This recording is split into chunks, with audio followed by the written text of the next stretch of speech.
and then just send that to. Yeah, so I'm probably going out over the airwaves right now, and I'm here just by myself, me, and then here's Lola. There's Lola right there. We're trying to get set up. There's a big party going on here right now. Right behind me. And Ireland is the people. And we're live. We're trying to get through all these. So all of these people here, I do stuff with locally here in Gainesville through Big Daddy Guns.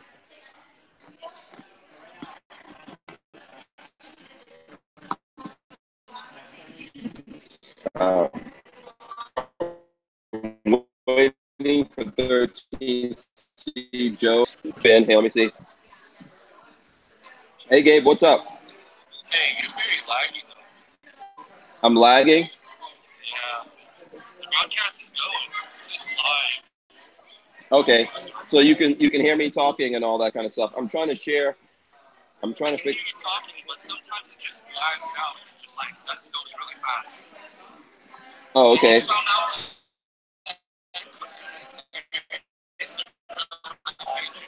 Cox said that there's a big problem. What's the problem? Oh, okay. Yeah, So it's on your end the reason why it's lagging, right? most likely, I would assume. But the broadcast is on. But I just want you to be aware. So when you come over, you know. Okay. Yeah. All right. It's going. All right, man. See ya.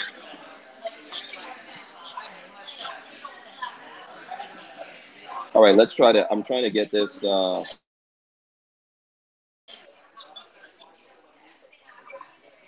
What, this one that we're doing right now? Huh?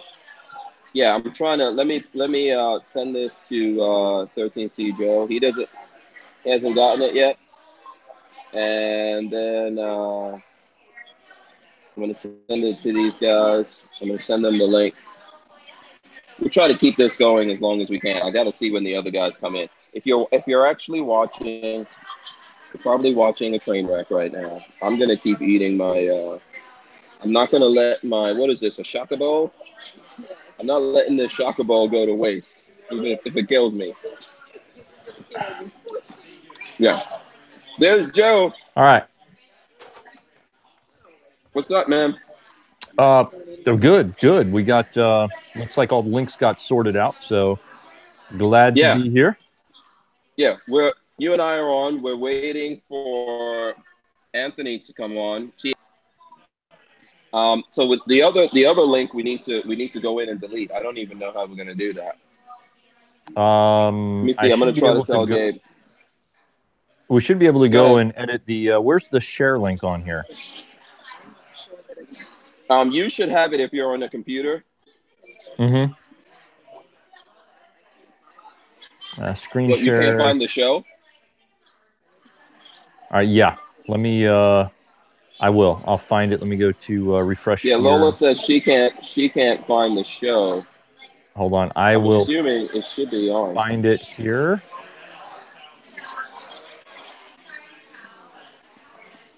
You're live. We're live on the B channel, right? Yeah, Lifestyles of the Locked and Loaded. Okay. There goes TX Killer is in with us. All right. So I have my other browser open and I'm refreshing your page and I don't see, normally I see this thing where it says you're live and I don't see it. Okay, so the old one that I shared should not be there. Well, no. What I mean is that on your YouTube channel, the Lifestyles are Locked and Loaded, Okay. normally it says you're live, when I'm looking at your page here on my laptop here, and it's not saying you're live right now. No? I don't know why. Let me refresh it again. Yeah, hold No. on. Let me go to my channel. And I'll go back to yours. It might not be public. Oh, all right. So you're not public yet then? It might not be public. Let's Why does it keep going with lifestyles of the rich and famous? Nobody wants that. There it is. You see it now, or No, so it doesn't look like I'm I'm trying not to seeing get anything I'm that trying to says you're live. oh, okay. I'm trying to get Gabe to go back in and make it public. Yeah, and then when that comes up, I'll make it. Oh, hold on. Hey, Gabe, go in there. Is the video public? So how come we're not seeing anything?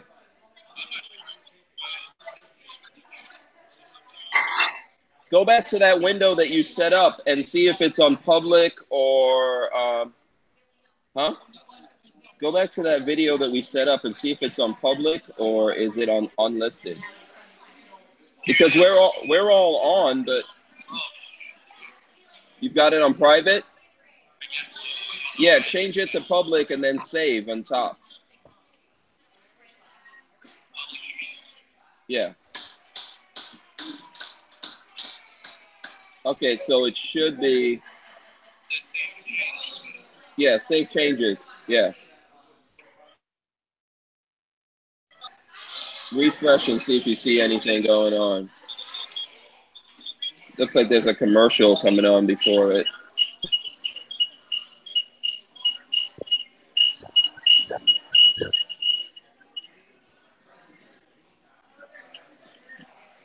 Yeah, did you live? Yeah, it should be live. It should be live. There we go. Okay, now we're live.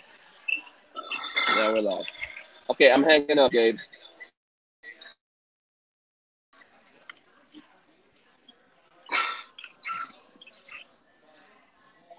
Okay, all right. Joe, I think we're live now. All right, excellent. Yes, there we go. There we go. I think we're here, live. People should be seeing us. I'm still eating my, this is my Shaka Bowl that I'm eating here. I just got done eating myself. Yeah. Boom. All right. It says we are live. Excellent. Awesome. Awesome.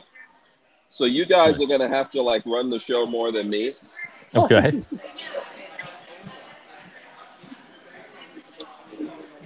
Not a problem. So, all right. So what's going on here is I'm trying to do the show live from a different location. We've got 13C Joe. We've got TX Killer in with us as well. And eventually, I'm hanging out here with these folks, and I'm going to let you guys see. These are some folks that I work with locally here in Gainesville. And they invited me to this party tonight, so we're hanging out with them. We've got 13C Joe, Hey, TX Killer, Anthony. What should we call you, Anthony?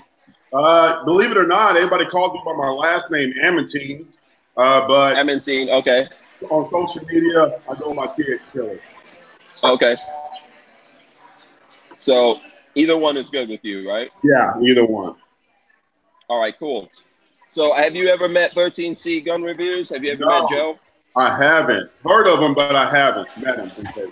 All right, cool. So Joe, Amantine. Joe, what's up? Joe. Nice to meet you, man. Yeah, this is TX Killer on YouTube. You guys should go check him out, as well as 13C Gun Reviews. Of course, I'm Hank Strange. You guys are probably you're seeing some real crazy Strange tonight, since I'm broadcasting from this this location here. I'll show you guys real quick what's going on here. See, look, right behind me, there's this party happening right now in Gainesville at a place called Island Bowls. If you're in Gainesville, you should know this spot. It's a pretty cool spot, and we're having a hangout right now. So, Amantine, tell us about you, man. How did you start doing YouTube videos? Actually, Hank, the other way around with Instagram. Okay.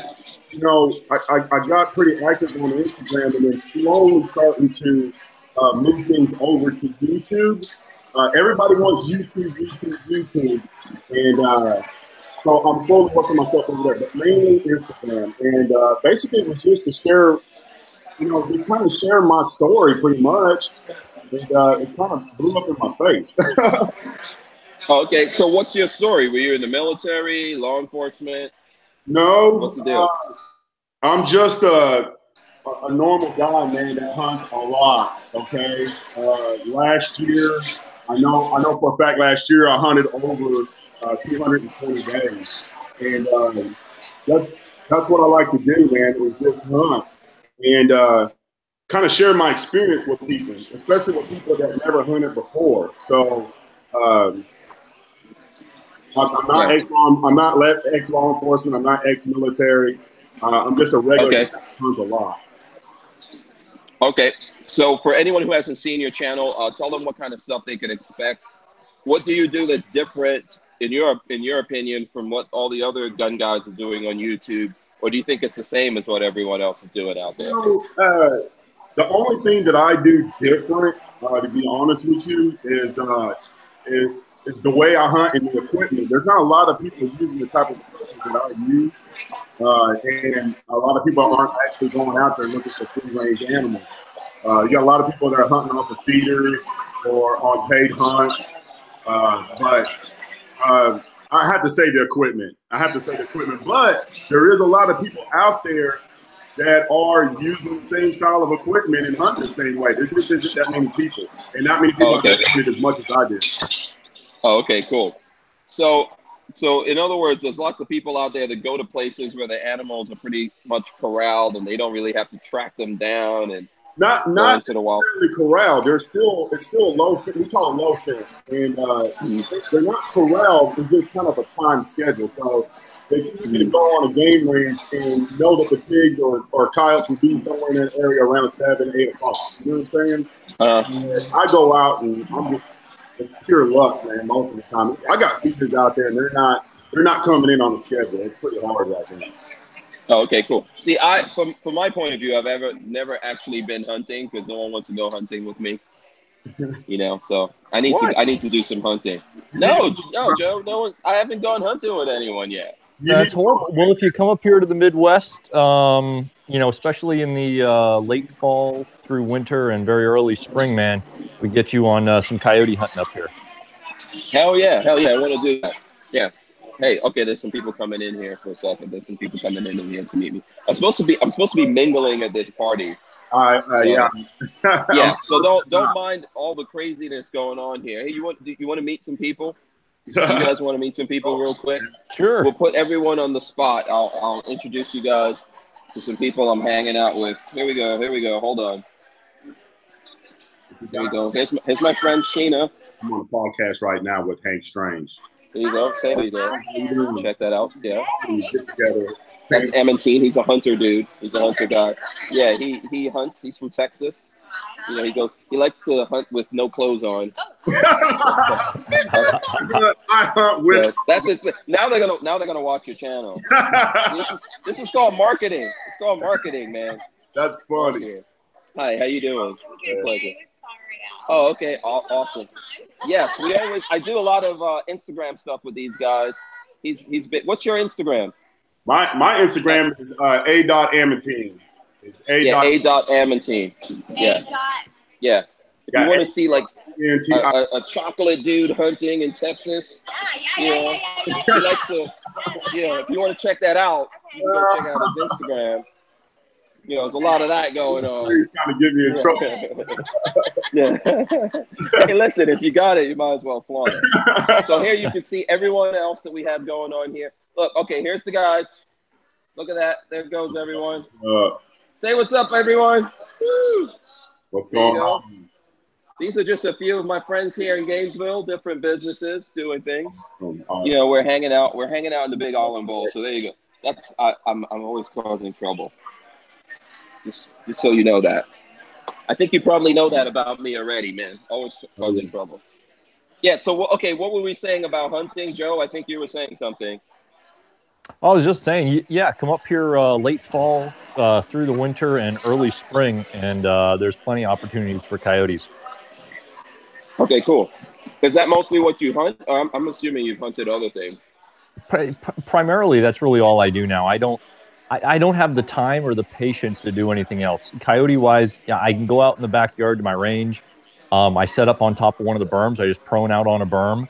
I call for half an hour. I either kill something or I don't hear or see anything, and then I go back in the house. Okay. So Amantine, what are you hunting most of the time, man? I've seen you.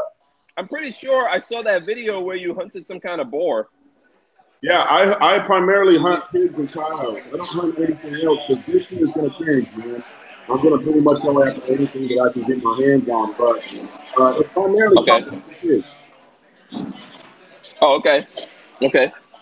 And so what kind of guns are what kind of rifles are you using for this stuff? Man, I got quite a few rifles out, and but mainly semi-automatics. So anything in the semi-automatic platform I'll use, but mainly primarily the AR-15. Okay.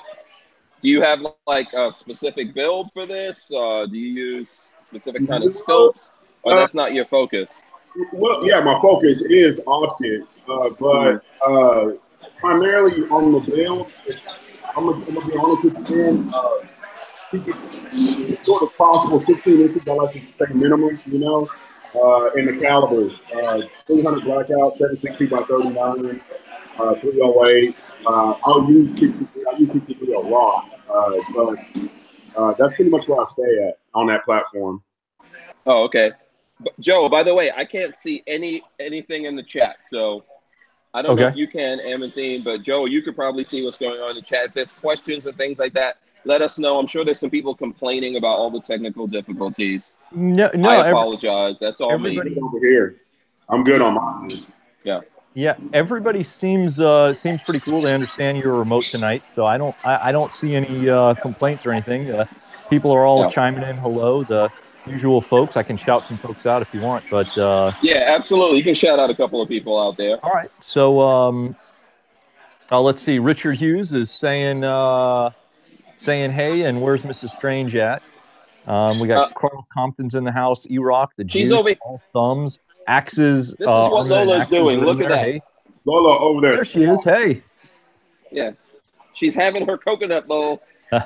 Awesome. Mrs. 13C said hello back at you from the text earlier. I told her. Oh, hey. So Lola said hey. So where are you guys seeing? Okay, so what? Where are you seeing the comments at? I'm not seeing any comments on my end. You have to open up another window and go to Lifestyles of the. Open up another window and go to YouTube, Lifestyles of the Locked and Loaded. And you'll see all the chat going through there, and you'll see everyone talking. Gotcha. Usually it's Walter here eating. You know what? No one sent Walter. Send Walter a link. Walter's going to Hooters. I want to see what's going on in Hooters. I don't want to miss any kind of Hooters action. Right. Tavon is in there. We got Diz 037, Laggy McLag, Patrick R. Tacos and French fries is in the chat. The Pants, Cal L, Eric S. Tons of folks here. Cigarettes and Soda, All Thumbs, The Pants. Sorry if I'm missing anybody. It keeps scrolling here. DCG 44S, Eric S. SoCal Gunner, welcome. J Rock, All Thumbs, Carl Compton, Mike Bryant, Cyrus 308. There we go. Yeah, someone send. Let me see. I'm gonna see if I could send Walter a link because Walter said he was gonna be going to Hooters. I want to see what's going on in Hooters, but All Thumbs is digging your mohawk.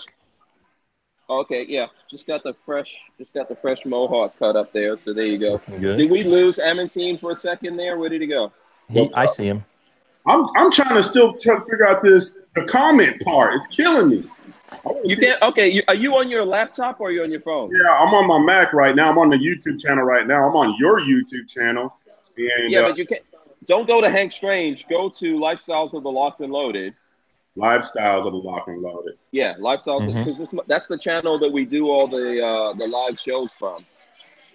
So we do that because YouTube shut us down before, and we're like, okay, we got to have a plan here. Oh, okay. For what goes on. So if you go to Lifestyles of the Locked and Loaded, you'll see it playing. You see it playing right now. People are sending me messages. I'm getting like phone messages and stuff like that coming in. Lola's on phone messages. So video playing, and in the video on the side of it, you should see the chat scrolling through. And you can shout out everyone. Cool. All right. Yeah. See, there you go. There you go. All right. Cool. Video playing, and in the video on the side of it, you should see it. Okay, you got to mute it. Shout out everyone. Cool. All right. Yeah. I muted it.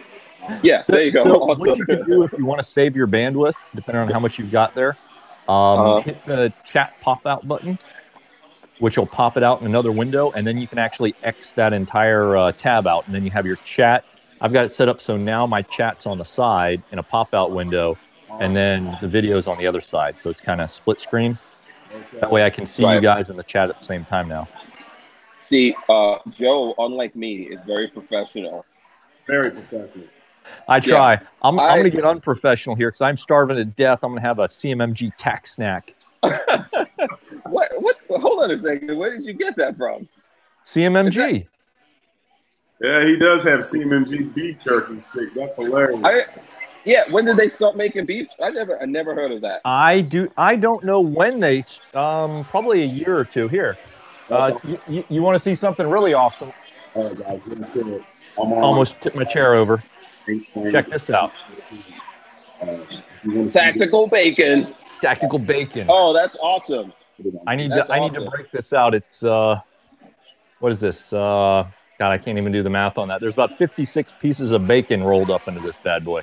Yeah, how many calories is each slice of that bacon? 3 slices is 60 calories. Oh, okay, that's not bad. No, that's not bad. 5 grams of protein. So yeah, absolutely. So this leads me to a good hunting question, right? What do you do with the stuff that you hunt, Amantine? Do you like turn it into bacon? Do you make sausage out of that stuff? What's going on? I'm glad you brought that up because every time we kill a pig, people ask what we do with it. Okay, I'll be honest with you. About 3 to 4 pigs out of the entire year we process. And my favorite part of the pig is just the back strap. I will get the back straps out of them. That's all I care about. Usually the rest will go with sausage, and we'll mix it up with some venison, and we'll do sausage and stuff like that. But usually it's only 3 to 4 pigs a year, and that's it. Okay, so what is the back strap for? I see. Okay, Joe is showing us the ingredients. It says what is so it? So you don't see the chat, but there's some folks asking what's in it, and asking about gluten and wheat and things like that. So that's why I'm showing it here. Yeah, it looks like it says pork, water, salt, sugar, and gunpowder. Gunpowder is an ingredient. Gunpowder. So, okay, so what do you do with the backstrap? What's that for? Is that the bacon? No, that's not the backstrap. That's I don't know. I don't eat pork, so I have no idea. You eat pork, man. That's the best part of any animal. The best part of any animal is the backstrap. That's like the filet mignon right there, man. And okay. That is all I care about. I can cut that out and just put salt and pepper on it and throw it straight on the grill, and I'll be good to go. It is delicious. Okay. No, I didn't know about that. It is delicious. You will love it. Yeah. Yeah. Okay. Yeah. Very cool. So what about you, Joe? Do you? Because you're only hunting coyote. Can you harvest a coyote? I mean, I don't think so. I mean, if I was hungry enough, sure. That would be pretty foul. Yeah. Yeah. There's some chitlins in there or something. Yeah. No. If I'm going to be out and I know there's quite a bunch, I may say, cut open and save the gut pile and throw it out there to attract, some more for later, something like that. But I bet you someone in the chat is saying coyote's good eating. Oh, there's always going to be somebody out there. Music lover is saying coyote burgers. Yeah. Come on, coyotes can't just be good for killing. There's got to be some part of the. Right. Well, what about the hide? Is the hide good from the coyote or no? No, Hank. There's nothing good. But you know what's crazy? It's a true story. I got a friend of mine that have eaten bobcat. He killed. Wait a second. And is that legal? Is that legal? He did not like it, so it's not good eating. Okay. Apparently, I'm too loud. I'm making too much noise for these guys. Yeah. So, Amantine, you may be able to answer this for where you're at, because we don't, up this far north, we don't have any coyotes up here to hunt. Or not coyotes, hogs. But somebody's asking here, Kevin is asking, is it legal to just leave the hog in the woods? Oh, yeah. It's legal to hunt them all year long, no matter what time of the day or season, and we can leave them leg. It might be a little different on public land, but very few people here hunt public land. It's just, I don't know if you knew this, but like 94, 95% of the state is privately owned. So I'm sure they have a rule by that. But on private property, we usually leave them lay, and the coyotes will have it gone within 2 days. Yeah, yeah. For people who haven't hunted any kind of animals, I mean, by the time the coyotes get done, the birds will come through. I mean, there is nothing within a day or two of any carcass that's out there. Nothing left. Yeah. Just bare ground. That's it. So when the coyotes come through, can you take out the coyotes then, or you guys aren't sticking around for that? That is usually how it works out. If we get a pile of pigs up, I will get those pigs piled up somewhere, and I will come in at night and check, and man, it is guaranteed there'll be a coyote over that death pile. You take them out. Oh, okay. Coyotes are real bad. Okay, I'm just. Oh, okay. So let's do a little bit. Let's show some folks some guns. I don't have any here. Well, other than what I have on me, obviously. What do you guys have there? I don't own any guns. There you go. Lost them all in a boating accident. What about this one and this one? All right. I can show this one. So Hank, before you know the proper etiquette when you're out in public before you pull out your carry piece, right? You have to say, "Excuse me," while I whip this out. And prefacing it with that, it's perfectly fine to then whip it out. Generally speaking, you would also want to refer to it as your Roscoe. Why do I think you're trying to get me into trouble, Joe? Why do I think you're trying to set me up? All right. So speaking of concealed carry handguns. Oh, nice. Oh, yeah, that's cool. I still love this guy. I mean, I love it even more now with this RS Regulate rail on here. This is just, I love it. And earlier, right before the show, I found my box for this, so I can finally lower this damn thing down from the AR height. Oh, so I can't wait to do that. What's that? Okay, you were looking for the tool. Yeah, I was looking for the tool and the thing to mate back up with this. So I am so glad that that's finally out of the way. What is it? Oh, this is a IWI Galil Ace. Oh, wow. 5.56, technically a pistol. It's got the folding brace on here. Let me see if I can actually operate. There we go. This thing, to fold it, you need 2 men and a small boy to help you fold this damn thing up. Yeah. Deploying, it's easy. You only need 1 finger really to deploy it. But man, once this thing locks up, it is freaking solid. So is that your truck gun? Is that your hunting rig? Is that your home defense? Like what do you use it for? So so I've actually taken to, I don't generally travel with a full size gun like this, but if I'm going to, this actually has come with me a few times now, and this is also in the rotation. Here I have a small farm here that I live on, and we've got, our house is pretty spread out, so this is one of the firearms that would be one of my go-tos. I need to actually get a dedicated can for this guy on here, because letting loose with this guy, if I had to in the house, I mean, everybody's going to be deaf. Yeah, somebody's going to have some hearing problems. Yeah, I have a feeling that's a shogun. That's a shogun. That's a shogun? Yeah. That Galil, that's for showing off. Oh man, I've got probably close to 3,000 rounds at least through this, and at least half of those are suppressed. This thing, this is a. Oh, okay, sweet to you. I honestly can't speak highly enough about this thing. I love it to death. Oh, cool. What suppressor are you using? Generally speaking, it just depends on what's come in. I found probably one of my favorites that ran really nicely on it was the M4 2000. I want to say ran really well on it.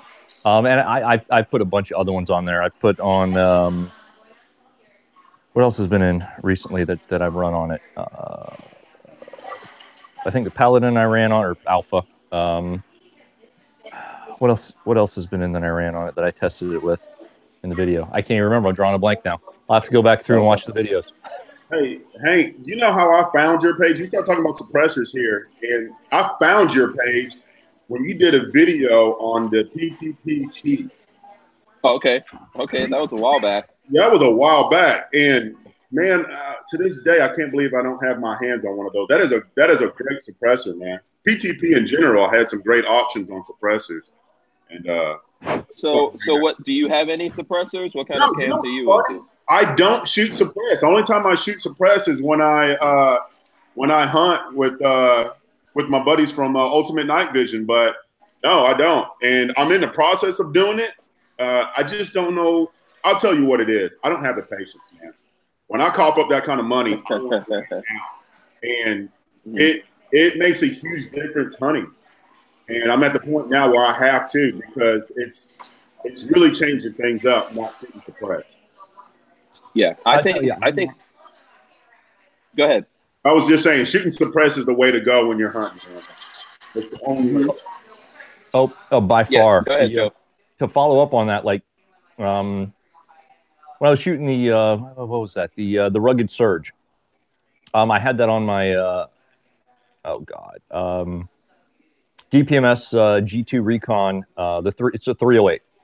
Obviously, 308 is a little overkill for a coyote, but I was testing out the new Federal Fusion ammo. Oh my God. That Federal Fusion ammo leaves a grapefruit-sized exit hole out of the coyote's shoulder. but I gotta imagine. Even shooting the 308 with the added weight and the change to the recoil impulse, you know, I was probably about 125 yards on a couple of shots that I got on a couple of coyotes over 2-3 nights with that setup, and you see the round hit. You know, normally on a 308, it's hard to actually see your round hit at 100 yards, just due to the recoil. You lose it. At least I do anyway. But you know, you see your round impact. You see the exact impact, the result on your target as it freaking just drops like a sack of potatoes, and it really, really helps. As far as I'm concerned, just to confirm what you're doing. And then if you have multiple coyotes out there right next to each other, by the time you see the round, you see your effect, and you're right there on it. So being able to transition to the next, I mean, it's instant. You can just, if you've got them lined up, it's, I hate to use the term game changer, but it really lets you work through a group of targets that are close by really quick. Yeah, follow-up shot. The follow-up shot. Yeah. Mhm. So do they realize what's going on? Do they scatter immediately when you took out the first one with a suppressor, or are they kind of like confused of what happened? What's the reaction? But as far as like the way we hunt with pigs and coyotes, yeah, they run, but they're not as spooked as they are shooting unsuppressed. Mm-hmm. You know what I'm saying? So you can shoot at, let's just say, a group of 10 pigs non-suppressed. I mean, you can call it's over. But shooting them suppressed, I've noticed that their pace is a little bit different, and sometimes they'll stop. Sometimes they'll stop again and look back and see what just happened. Guess what? You're taking a pig or more coyote. So it does make a difference. Yeah, absolutely. Yeah. And the thing I was going to tell you is once you get your first suppressor, Amantine, it's like, I know that it takes a long wait and everything. Sometimes people are going like 6 months to a year, but once you do the first one and you get it done, you're going to, from then on, just be getting suppressors. Yeah. You know? Oh, I know.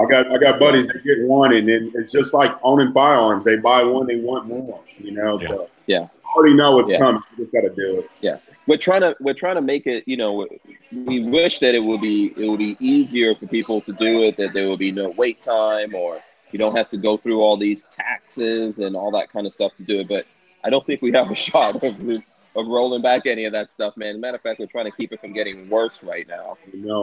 So, you know, and the suppressor market has taken a big hit over the last, year and a half at this point, Joe? Is it like a year and a half? Yeah. Yeah, there was a number of people who were waiting because they thought the HPA was going to pass. You know, and I get that, but let's say it did pass. You have a lot of companies that produce, you know, how many dozens or hundred suppressors are they turning out every month, right?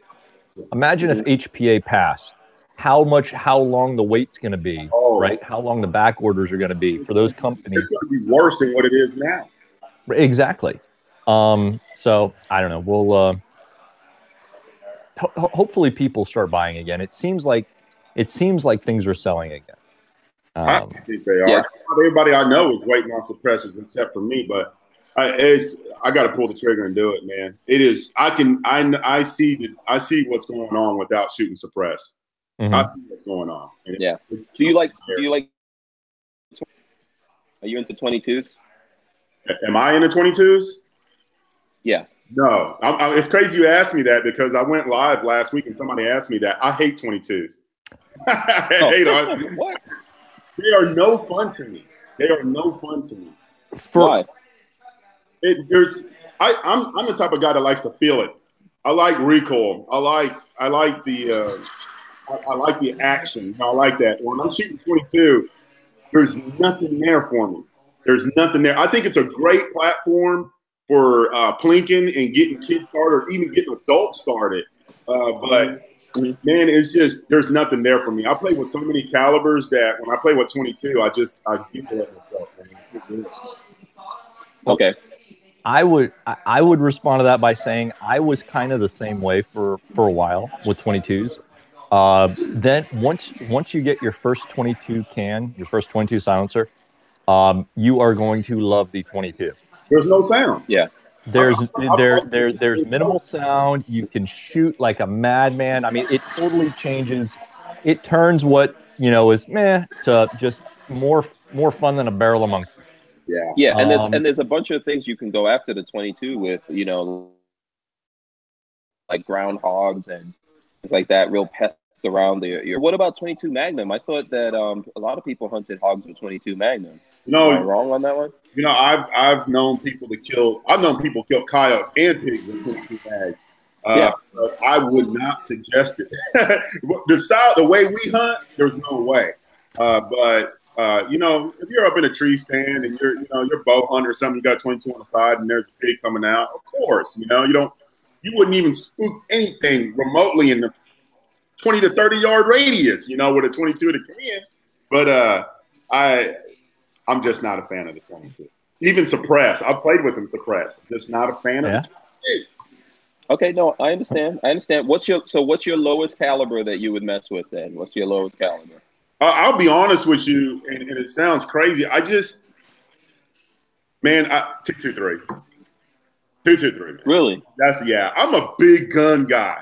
I like big guns. And 223 is the smallest I'll play with. I love 17 HMR. I like the 22 mag.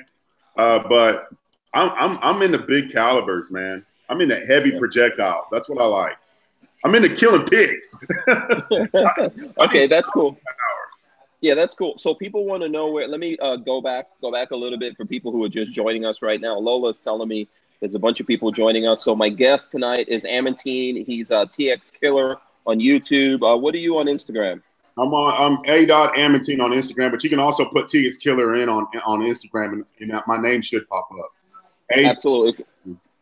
Okay, cool. And we've also got 13C gun reviews. We've got Joe from 13C. I'm in games called Day Island Bowls. That's what you can see if you guys want to see what's going on here. There's like an event going on. There's a bunch of people that I do some Instagram stuff with locally here in Gainesville. I run the Instagram, the IG for Big Daddy Guns. And so, I work with these different local businesses. We help each other out, promote each other, all that kind of stuff. So we're having a meeting today, which I wanted to come to, but at the same time, I wanted to do the show. So that's where I am. And you're in Texas, right, Amantine? You're in Texas. I'm in North Texas, 45 north of Dallas. Oh, okay, cool. And then, Joe, you are in I'm in northern Indiana.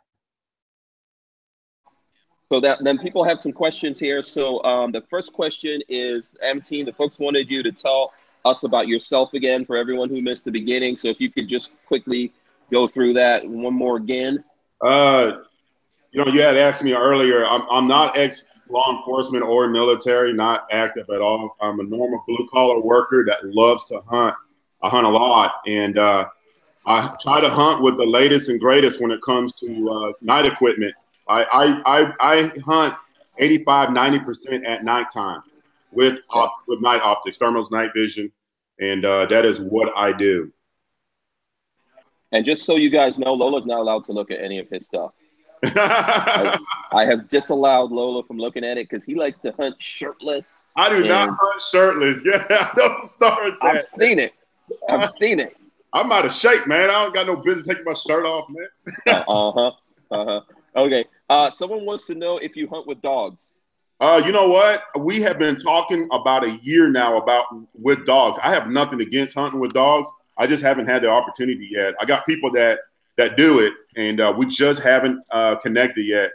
But if I'm going to do it, I want to do it right. I want the dogs protected, and I want everything to be good. I'm not for going out there and watching dogs get killed. So if we're going to do it, we're going to do it right. Absolutely. Makes sense. That makes sense. And that's always a danger, especially when you're going up against hogs and stuff like that, from what I've seen. Kill some dogs. Yeah.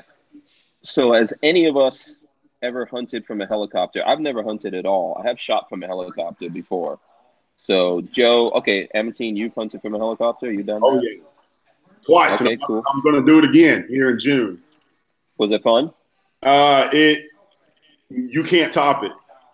There's no other type of hunting in the world that would be better than hunting from a helicopter, man. I think from a spaceship. Yeah. The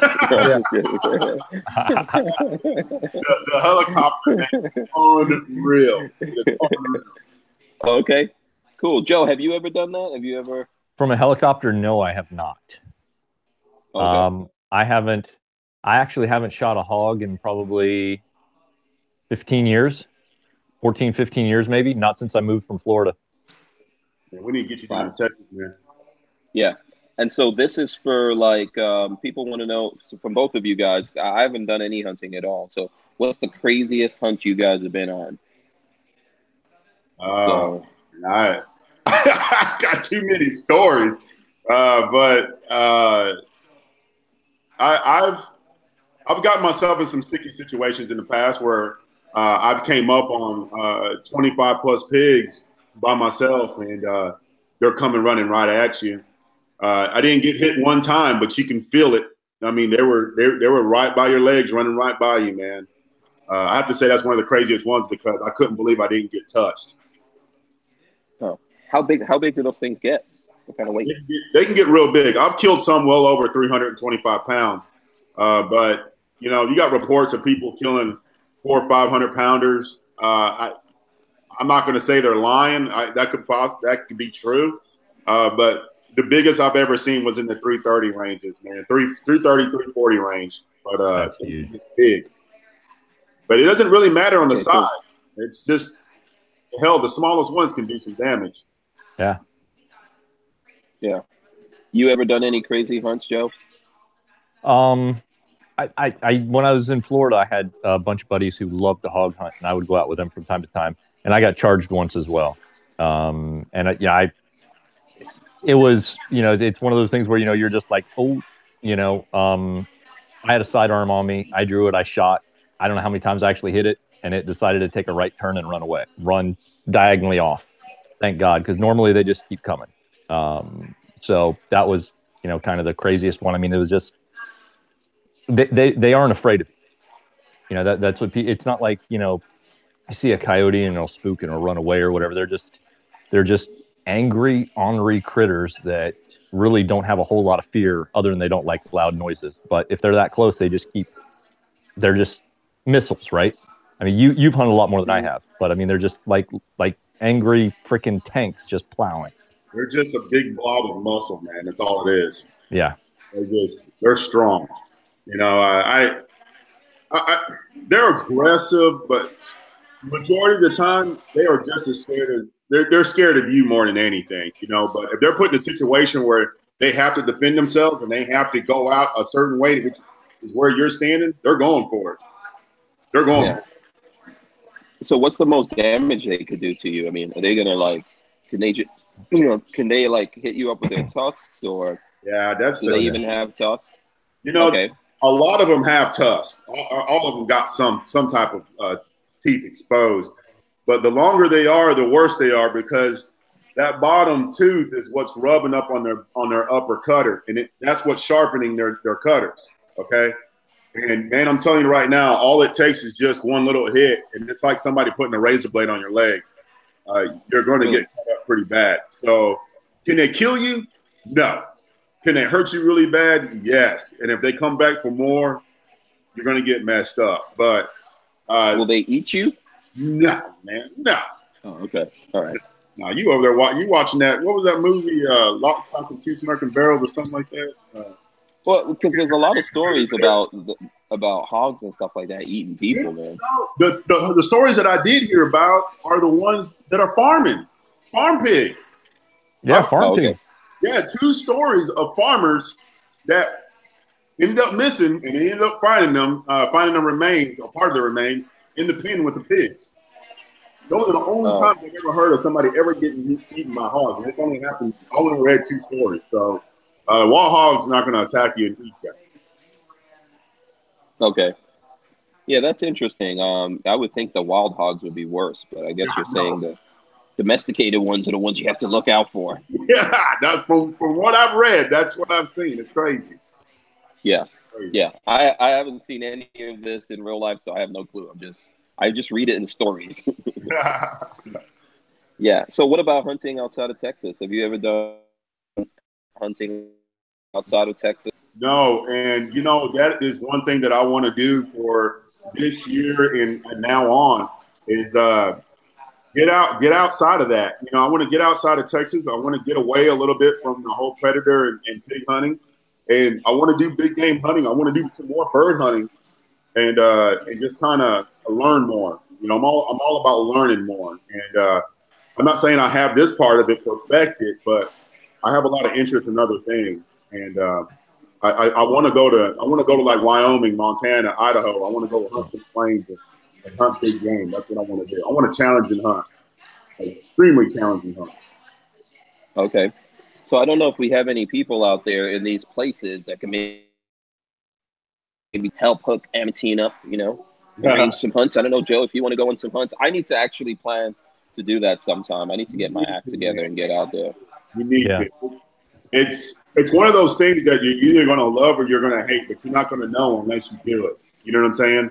And I got into it not knowing. I didn't grow up around this stuff, and so when I got into it, I was immediately hooked. I knew that I wanted to hunt, I just didn't know what I was going to be hunting. But I absolutely love it, man. And as long as it's rewarding and I'm actually doing something good, I'm all for it. But I'm not out there just to kill. I'm wanting to do something. So if it's a management hunt or if I'm bringing food on the table, I'm all for it. Mm-hmm. Yeah. Joe, do you see any other questions out there? Any because I can't see any of the comments or anything that right now, other than what a lot of comments about hogs, be it wild or domestic, will eat carcasses of humans, which is the case. That's most of it here. People are still joining in and asking where you're at, and probably a good time to just. Somebody said Alaska. That would be awesome to hunt Alaska. Oh yeah, that's like a dream for everybody is Alaska. Mm-hmm. Not in the wintertime. Not in the wintertime. Not in the wintertime. Right. Yeah. Yeah, I was gonna say, man, animals probably think humans are good eating. Right. Just like how we're always like squirrels good eating. They probably talk to each other and go, yeah, those humans are good eating. Yeah. All right, let's see what other comments do we have out there. I do see some people inviting you to come out west to go hunting. And someone wants to know what's like must-have equipment for hunting and what's just tactical, but not really. Boy, now I'm about to bring some gear out, man. Since I hunt at night, here I'll pull out a rig real quick. Hold on. While he's getting that, I'll just touch on my minimalist hunting style. So I get just go kind of renegade and rogue. I have I've got a Alpha Dog Predator call box that you can use with a remote. So I'll set it out in the field about 100 yards, 75 to 100 yards out, with a little tail I stick in the ground that whips around to attract attention. I'll do it at dusk or dawn. In the wintertime, I love it when it's in the wintertime up here to hunt the coyotes because they're desperate, and I can hunt at night even under a quarter moon with no cover, Okay. with no cloud cover, even under a quarter moon or better. I have great visibility in the wintertime when there's little patches of snow on the ground, let alone full snow cover. That's awesome because then I don't even have to use night vision or anything. I could just hunt with an illuminated reticle and pop them that way. And of course, in the wintertime up here, they get really desperate for food, especially when there's snow on the ground. So, you get out, you can call them out really easily. That's it. I mean, I'll hunt sometimes when I prone out up on the berm, I'll use bipod. Sometimes I'll just shoot off a magwell. I just go down and dirty. I just get out there and do it. I don't really put too much thought or You don't effort prepare into too it. much. No. Yeah. No. Okay. But then again, I don't have the time or energy to invest in it. I wish I did. I would love to go on a real dedicated, several day hunt and actually do that. But here, there's so much going on. It's hard. Well, you've got all kinds of stuff going on with you and family and everything else. It's the same thing for me. I can't find the time. It's not easy. People think it's easy to just go out. Hey, when's the next time you're going to kill kids? Man, I got a full-time job. I got kids. I got bill. I got other hobbies. Right. I got life, but if I could do this full-time, you'll see dead pigs all the time. But I totally understand, brother. I totally understand. Yeah. I know some people that go hunting before they go to work. I do it. I've done it. I've done it. Yeah. Yeah. And sometimes they don't wind up at work because they actually catch something. Yeah, you end up having to call in to work. And this time of the or year, come in bloody. Yeah, come in all dirty and bloody. This time of the year, it sucks because it's starting to get warm here. And I know some guys are listening on this. They know it's just, it's hard to get motivated when it's extremely hot. This time of the year is not too bad, but here in about a month, you're going to see a lot of my hunting slowing down because it's just miserable. It is miserable.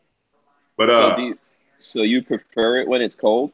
Oh, I absolutely love fall and wintertime.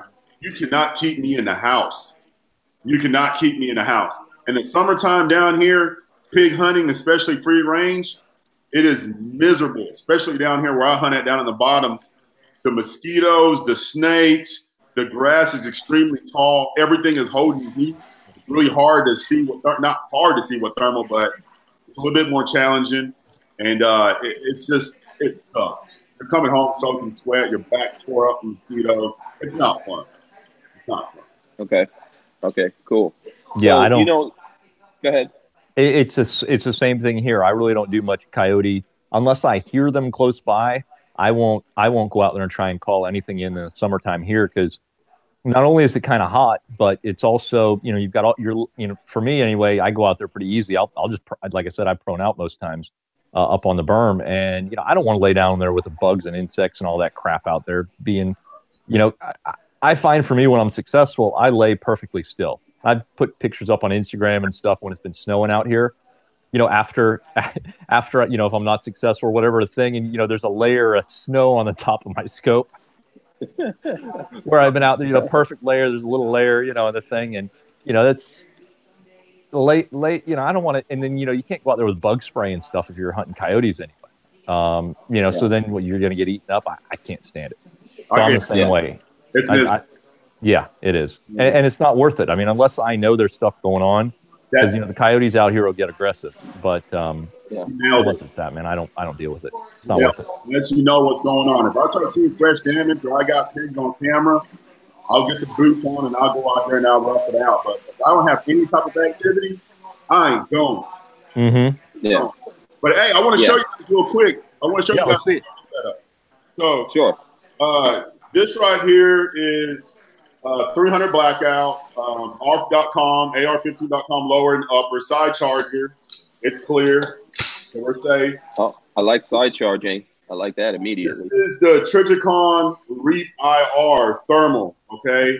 And I'm telling you guys, if you want to be successful at night, thermal is the way to go. I'm not telling you to look at a model like this, but this is what I hunt with right now. And you know, you want to be successful in the field, you go over the thermal and you'll see what I'm talking about. You'll put animals down. Usually I run night vision on my helmet, but I'm running thermal right now. This is called a clear breach, and this is a monocular that comes down over your eye and it picks up heat. It picks up heat. So I'm out scanning and looking around. That's like Predator. Yeah, it's like Predator. It's crazy, man. But that's what I do. I'll go out at night. I'll detect. As soon as I recognize I have pigs or a coyote, I'll put the stalk on them. I even stalk coyotes, and I'll go out there and put them down. But I haven't played with 300 blackout in a while, so this is going to be my go-to rig for probably the next few weeks. I've been using the 7.62 by 39 for a while. Yeah. So here, let me do this real quick. Okay, let me do this real quick. So I think this is about to break up, so I need to like at least actually be a mixer here. So I'm gonna let you two guys talk. You guys stay on and talk. I'm gonna jump off, and as a little treat to you guys, when I come back on, I'll let you guys take a drive with me in my new whip as I go back to do what you the studio. 10-15 minutes, you and Joe talk, answer questions and all that kind of good stuff. You to everyone out there in the audience, you're in good hands with these guys. I think they have lots of cool stuff to show you. I will be right back in about 10-15 minutes. Okay. That's cool. So stay here. All right. Go ahead, Joe. Take over, Joe. I'm looking at the questions right now. And somebody says, I'm loving the hunting talk. Okay. So we'll talk a little bit more about hunting then. I guess that's what folks are liking here. My finger's not so much. There's one thing that I also want to bring up real quick, and that is the laws in a lot of states, guys. I don't know how it is up in Indiana, Joe, but here in Texas, it is totally legal for us to hunt at night. And you know, there's other states like Oklahoma just passed a law you're allowed to hunt at night. But I remember a year ago, you had to get special permits from the game wardens. And then it gets the laws and the rules get stiffer as you go further north. How is it up there, man? So here, I'll talk specifically on private property. And so I'm on a farm, so with agricultural being on a farm, that allows me to harvest and shoot coyotes year long with absolutely any caliber, any type of rifle, silence, whatever. Literally anything goes with coyotes up here year round on private property. On public land, there are some issues with hunting coyotes at night, and there could be some restrictions on a couple other things. Those are where you really have to dig down in the minutia, and you need to get you actually need to get a permit or hunting license or permit if you're shooting on non-private property coyotes. And obviously you would need permission from the landowner if you weren't the landowner. When it comes to other animals, there are huge restrictions, caliber restrictions, all kinds of stuff. Silencer hunting finally got legalized up here in Indiana in general 3 years ago now, maybe. They finally added some center fire rifle calibers. So finally now you can shoot like 300 blackout finally. Really? Up here for other, hunting other animals like deer and stuff like that. It's just the laws up here in Indiana for hunting have been very strange. They're getting better. They're doing much better. But it sounds a lot better than what it's like in Jersey, New York. Or just one state over in Illinois, man. It's horrible. There are all kinds of crazy restrictions. Obviously, silencers aren't even legal at all in the state over there. Wow. Yeah. Hey, people have been asking about, they're asking about a lot of different calibers. One thing I wanted to touch on, when you're hunting hogs, are you using supersonic 300 blackout or subsonic? Yes. Okay. So that's a great question. I do not hunt subsonic whatsoever. We've experimented with it. Yes, the projectiles are getting a lot better. The ammunition is getting a lot better in subs. I've seen the negative from it, and it is not good on on heavy game like pigs. People claim they do it all the time. More power to them. I'm not in this to wound animals, and I'm not in it to lose them. I've seen that happen. I'm not doing it again. We shoot supersonic 100. So it'll be most of the time when I'm with my buddies, it's suppressed, and we're shooting supers, and we're doing just fine. But I will not use subsonic ever again on game. I don't care if it's coyotes, cats. I don't care what it is. I'm not shooting subs ever again. Yeah, I had a number of people when I was like hunting with the Surge, for example, and I had a number of people initially talk to me and ask me, well, how come you're not running on your 300 blackout? And, you know, there are a lot of questions with that. And I know there are, like I said, I know there's people who hunt 300 blackout subsonic successfully. The thing is, where I like to shoot and hunt, I'm going to engage anywhere between, you know, 35 and 50 yards out to 200 yards on most of these coyotes. Now, I want to be able to have a round, and I want to be zeroed to the point where I can put my crosshairs exactly where I want the round to go, and I'm going to have plus or minus about an inch and a half, be it 5.56, 308, 300 blackout, supersonic, 7.62 by 3.9, whatever the case is. Most of the calibers I would shoot with, I don't have to think about it. I don't have to try and range, especially at dusk. People don't understand how hard it is to try and range an animal at dusk or low light. At night, man, it's a totally different. You can see an animal during the day at 100 yards, and at nighttime, that animal is going to look like he's 200-300 yards away.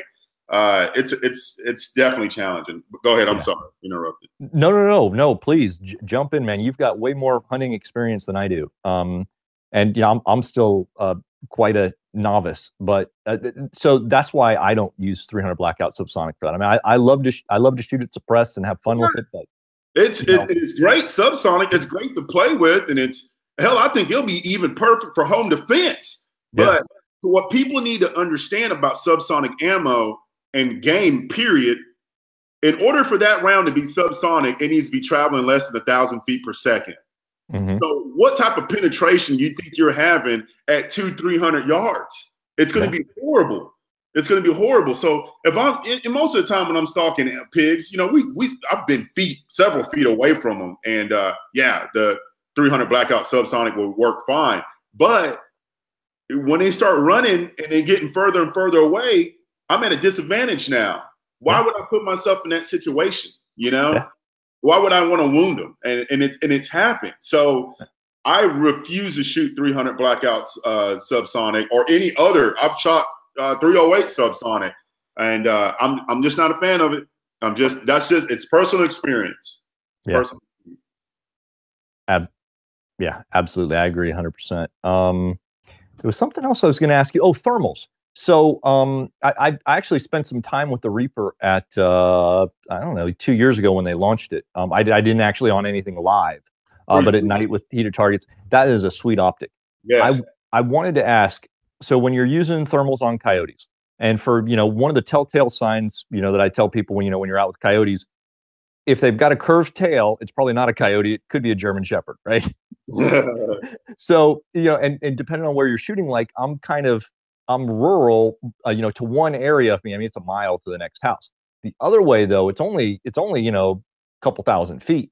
So there are neighbors who have German Shepherds and stuff. They get curious. They could come out to the call. Oh yeah. We've had it happen. Yeah. So thermal wise, how easy is it to tell the tail on the coyote when you're hunting? Something, and this can be a mistake for somebody new. Being behind thermal, I've been shooting thermals for almost 16 years now, and I'm telling you right now, I can tell you what an animal is 300 yards away now, all because of body language. Okay, I can tell you the difference from a coyote and a dog, a domestic dog. We called in 2 Great Pyrenees one night, and they were coming in hard, and I was like, oh man, something's not right. Like you can just see it wasn't right. It was different from a coyote, you know. And the closer they got, you knew it was a domestic dog. But I can tell you right now, if there's going to be a mistake happening, it's going to be with coyotes and domestic dogs. It'll be really hard to tell. It'll be really hard to tell for somebody new behind a thermal. But other game, man, I can tell you it's deer. I can tell you it's coyote. I can tell you it's a rabbit out there. Coons, I could tell you all that through thermal. But also the quality of the thermal goes a long ways. So if you're shooting a lower end thermal with a 320 core versus a higher end thermal with a 640 core, it's night and day. It's like watching analog TV and one that's shooting 4K, you know, it's night and day difference. So your recognition is going to be, it's going to vary on the unit that you're using. For example, this breach here, this is a 320 and it is great for 50 to 100 yards. Anything past that, I'm not going to tell you what it is. I'm not going to be able to tell you what it is. This is just great for stalking and short range detection. How have you found with coyotes and stuff using some of the newer night vision? Night vision or thermal? What we talking? Night vision, not thermal. Okay, night vision. Man, I rarely talk about this, and I should be talking about it more. But when it comes to varmint hunting, I would choose night vision all the way. But I would still want to use the thermal to detect. You see what I'm saying? But the night vision is unreal because once you detect that coyote coming in and you pick up that night vision, I mean, you're going to see him clear as day. You're not going to worry too much about depth perception. Shot placement is going to be key. You know, we all know how tough those coyotes can be. But man, if I was to just strictly varmint hunt, it would be thermal to detect, and I'll shoot with night vision. The new night visions now are crazy, crazy good and clear. Unfortunately, they're really expensive. But yeah, I love night vision. I mainly use night vision to detect, not detect, but to navigate. Okay, so excuse me, guys. I don't mean to interrupt. I hope you guys are having a good conversation there. Oh, yeah, we're talking good. Absolutely. Okay, so right behind me, if you guys can see, that's Big Island Bowls. If you're in Gainesville, it's one of my favorite spots. We're leaving there right now. Awesome. So Lola and I are walking out here. Don't forget to hit the thumbs ups right now. Make sure you are subscribed to 13C Gun Reviews and TX Killer. Make sure you're subscribed. Yeah, that's the thing to do here. And watch, I'm going to show you guys something here in a second. Man. What? Oh, yeah, Lola, I think you got to hold this camera here. Oh, yeah. I just switch it around. There you go. So that's what it's looking at right there. Okay, hey, we're gonna leave Lola. Stay on. We're gonna leave Lola. I hate you, man. What is that? Oh, that's sick. Come on, okay, you can get in. Oh, his feet's all messed up. You can go. Yo, can you hear him? He's breaking up a lot. Yeah, he's breaking up bad. Yeah. He's breaking up bad. That thing is sick, though. Right. So while he's breaking up, I appreciate you letting me pick your brain on night vision and thermal, man, because being able to use it at a range is completely different than being able to spend time. Let me open the door for her. Actually using it. He can't even hear us.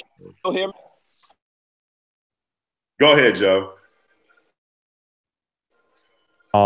Yeah, anyway, so a lot of the stuff that I've used and that I've messed with for the most part has all been on static ranges. You know, they'll put different stuff out, heat up steel targets, and do different things, you know, to test them out and use them, you know, scan whatever, you know, off a rifle also. But yeah, being able to get them out in the field, that's something I really haven't done yet. That's something I really need to spend more time on. I love to actually. I need to figure out what I really want to use and what would be. I mean, if you're looking to pick up like either a thermal or night vision right now, if you could only do one and you wanted something good that was somewhere in a somewhat reasonable price point, what would you recommend? Not like crazy reasonable, but I mean as far as, you know, $2,000, maybe $3,000, something like that. I tell people all the time, man, and I'm shocked I don't play with it much more, but the the Pulsar Trail. If you can get your hands on the Pulsar Trail, the XP38 or I can't remember the other one. I got a brain fart. But anyways, the Pulsar Trail line, I'm telling you right now, you will not be disappointed. Okay, they're pretty rugged.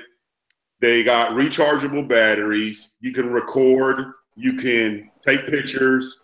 You can scan. I mean, you can do all of that with this thermal. And it's going to be a little over $3,000, but it's going to be a lot better than dropping 10. Right. The thermal game, and if you know nothing about it, the thermal game is not cheap, but it's getting better. I remember when the units were costing almost $30,000. Right. Hold on, let's see here. I see Hank's driving, but I can't hear anything at him. It's very choppy.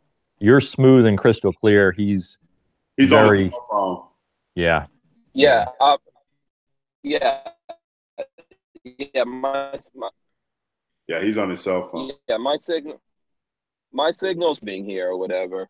Somebody's. But you guys, yeah. So you guys keep going, and you know. Yeah, he's cutting out bad. Somebody was asking about PVS 233 PVS 14. Studio right now. I know. So basically, Hank, I don't know how well you can hear us, but in the comments, they're basically saying for TX Killer and I to just keep going without you until the robot cuts off. So that's funny. So we may just do that while you're streaming till you get back, because you're pretty rough over there, Hank. But awesome, we've got more people joining in the chat here. Chris and Vanessa and Carl. I think Carl's been here. I think I called him out earlier, but awesome for the new folks joining in. As Hank would say, give those likes up, thumbs up. Yeah, for sure. But you know, somebody was asking here real quick. I want to answer this question. Mm-hmm. Somebody had asked about the PTS 233 or the PVS 14 or for night vision. CB, the PTS 233 is thermal, and the PVS 14 is night vision. Okay, they're two totally different things. It depends on what you're wanting to do. I try telling people, if you know exactly where the animals are that you're hunting, let's just say you have feeders set up in strategic areas, I say run night vision, the PVS 14s, and hit them with the pointer. But if you're out there stalking and trying to find them, I'm gonna tell you something. I'm being honest, and I know some guys from FLIR. The PTS 233 is really not a good thermal for detection. Does it work well? Yes. But the biggest issue that I found with the PTS 233 is range. So your range detection might be anywhere at 100 to 150 yards. And when you're going out to big pastures like we got here in Texas, detecting those animals will be a nightmare, and recognizing them, trying to recognize what you're looking at is a nightmare. But once you get within range, it gets better and better. But at its price point, you can't beat it. The PTS 233 is cheaper than the PVS 14s. Thermal all the way. If that answers your question, CB. I think that answers what I was that answers my thing. Now, on that thermal you mentioned, you said you were going to have a hard time detecting past 100 yards. Yes. Now, well, yeah, I guess that answers the question. So, I mean, even if you're focused in on one area with it, and there's something out at like 150 yards to 200, are you gonna be able to pick it up or no? You said 200 yards? Yeah. With the PTS 233? Yeah, I mean, if you're looking right at it, are you gonna be able to see it or no? No. No. Okay. We had hell getting them zeroed in at 100 yards. Oh wow. So it's you know, people want cheap. You get what you pay for, guys. Right. That's what I'm gonna tell you right now. You get what you pay for. The less you spend, the less quality you're gonna get. Okay. Will it work? Yes. Are you gonna be happy with it? You'll probably be pissed whenever you compare it to something else bigger.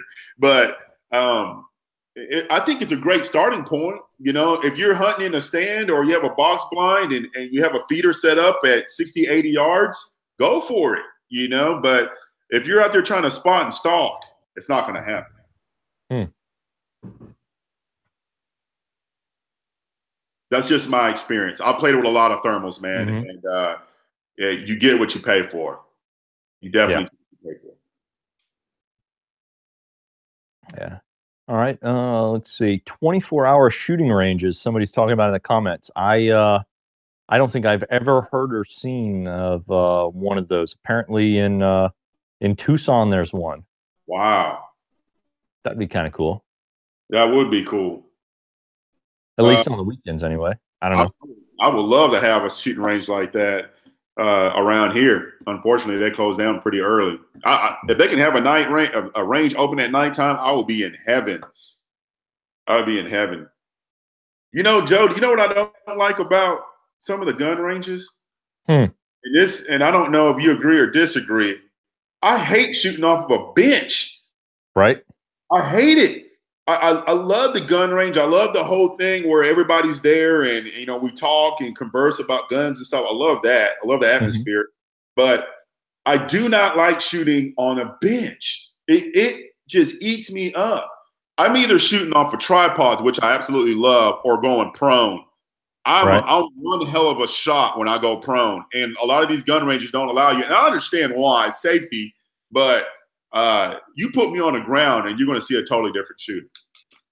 Yeah, absolutely. When I can, and a lot of some of my earlier videos out here when I was shooting across the cornfields and soybean fields before I actually got the berm built up and everything else, I was shooting into a hill that was on the back of my property, and I did a lot of stuff off of table, shooting off like a table.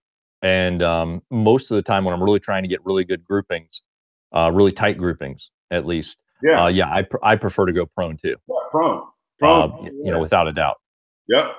Prone. Yeah, that's something I can't stand about public ranges. We have the same problem up here. Yeah. You got to be on the bench. You know, I mean, it's just, and I haven't been to a public range in, I don't know, it's been a couple of years now. Yeah. Since they got the thing done. I visited one or two, you know, industry events and stuff like that. But I mean, I can't do it. Yeah, it drives me nuts. And I tried telling people this, and I actually posted this on, I don't do YouTube much, but I do have a YouTube channel, and I had just recently posted a video about it. But if you're a shooter or a hunter and you're primarily shooting off the bench, you are doing nothing but hurting yourself, because when you're put in a position to shoot free-handed or go prone, you're in trouble. You're in trouble because you are so used to shooting off that bench that, you know, going off of a tripod free-handed or going prone, it's not natural. You're not going to know what to do, you know? And it happened to me. That's why I hate it now. And I went to the local gun ranges for years, and then I got put in situations where I had to go prone, and I couldn't do it because the grass was too tall. So I had to stand up and shoot standing up free-handed, and I was missing. All this was happening because I wasn't practicing this way. You know, I wasn't practicing in that way. I was always shooting off the bench, and bench sucks. I hate it. I absolutely hate the bench.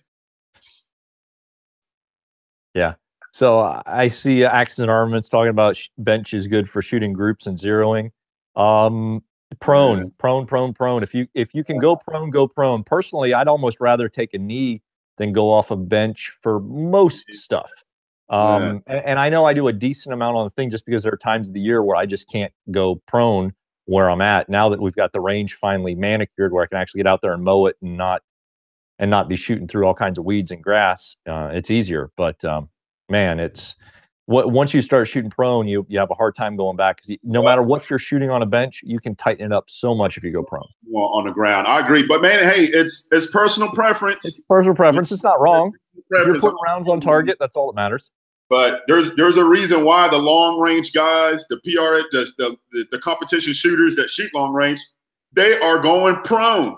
They are not shooting off of a bench. They're going prone for a reason. Yeah. So I see Hank down there. I see him waving and moving his hands around. I don't hear a peep out of him, though. I don't hear him. We don't hear you, Hank. Yeah, we don't hear you, Hank. Now he walked away. Yeah, well, I don't hear you don't have to leave, Hank. We're not mad. We just can't hear you. Yeah, he's just talking. I see your lips moving, Hank. No, Scott. I think Scott in the comments there misunderstood what we were saying. No, we're not advocating going prone when shooting when shooting hogs out in public necessarily, but but what we're saying is that if you're shooting for groups, you're trying to get zeroed in. He misunderstood what we were talking about. Yeah, he misunderstood what we're talking about. I'm not going prone on hogs at 100 yards either. I'm just saying, shooting off the bench all the time, you're not gaining anything out of it. Try to practice shooting prone. Practice shooting standing up. Tripod, stuff like that. Hell, I had a hard time getting used to the tripods. And when we were trying to get video and actually just get some better shots off, man, I noticed a huge difference. But guys, make sure it's the same like I said about the thermals. Make sure your money goes where it counts, because shooting off of a primo shooting stick and shooting off of a heavy-duty tripod setup, there's a 9-day difference, and maybe you'll be able to pull off some incredible shots. But it's personal preference. No, I'm not saying you got to go prone at 100 yards on a group of pigs.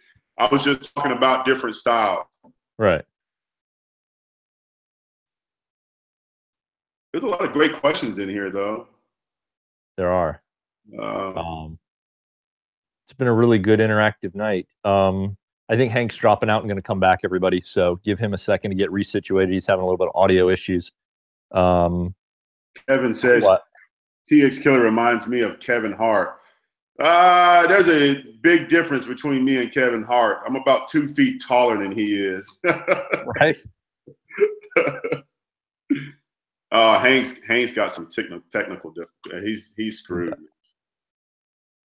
Let's see what else have we got going on. So you're doing some YouTube stuff, and I hate to say I'm not familiar with your channel. I'm going to fix that as soon as we're done here. No, brother, like that's the thing. YouTube is new to me. Instagram is where it's at for me as far as my content. I'm a photo guy.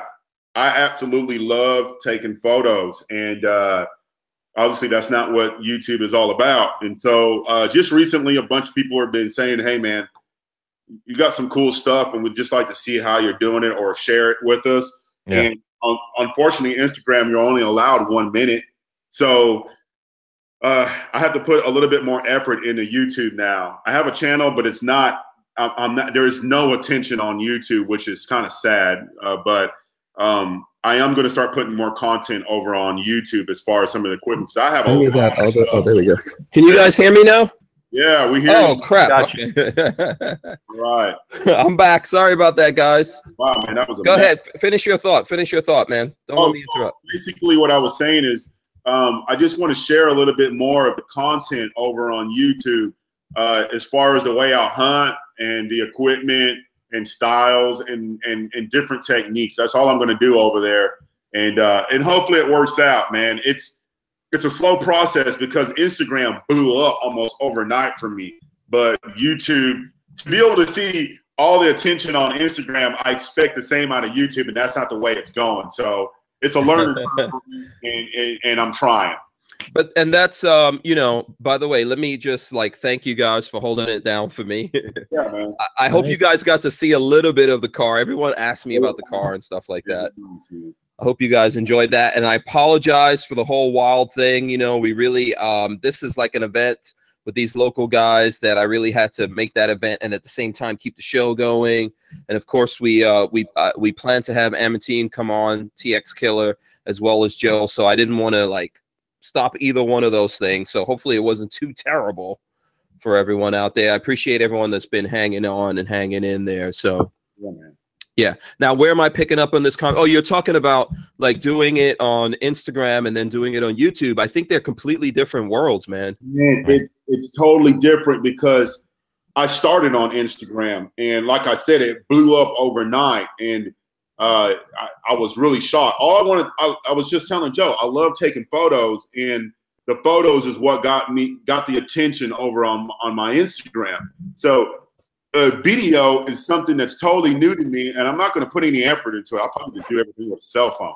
But I'm just wanting to put more content out there as far as the equipment that I use, because I take photos of a lot of cool stuff, but no video. And so I need to do that over on YouTube, and we'll see how it goes, man. We'll see. You know what? It takes time. It's like anything, you know, you have to build it.